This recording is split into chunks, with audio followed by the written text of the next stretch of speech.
2015-16 সেশনের নবীনবরণ অনুষ্ঠানে মঞ্চে উপবিষ্ট মাননীয় অধ্যক্ষ, উপ-অধ্যক্ষ, সহকারী প্রধান শিক্ষক, শিক্ষক শিক্ষিকাবৃন্দ এবং আমার সহপাঠী ভাই ও বোনেরা, আসসালামু আলাইকুম। আজকের এই দিনটি আমাদের একাদশ শ্রেণীর ছাত্রছাত্রীদের জন্য অনেক আনন্দের এবং গৌরবের। আজকের এই অনুষ্ঠানের মাধ্যমে আমরা আনুষ্ঠানিকভাবে স্কুলের গণ্ডি পেরিয়ে কলেজের নতুন আঙিনায় প্রবেশ করছি। এই কর্তৃপক্ষ এবং আমাদের মাননীয় অধ্যক্ষ মহোদয়কে ধন্যবাদ আমাদেরকে এত সুন্দর একটি অনুষ্ঠানের মাধ্যমে বরণ করে নেওয়ার জন্য।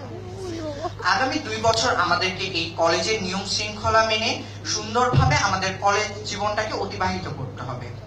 এর জন্য আমি সকলের কাছে দোয়া প্রার্থনা করছি আমাদের জন্য, এবং একই সাথে আমার সহপাঠী ভাই ও বোনেদেরকে অনুরোধ করব যেন আমরা কলেজের নিয়ম শৃঙ্খলা মেনে চলার চেষ্টা করি। সকলকে ধন্যবাদ দিয়ে আমার বক্তব্য শেষ করছি। আসসালামু আলাইকুম।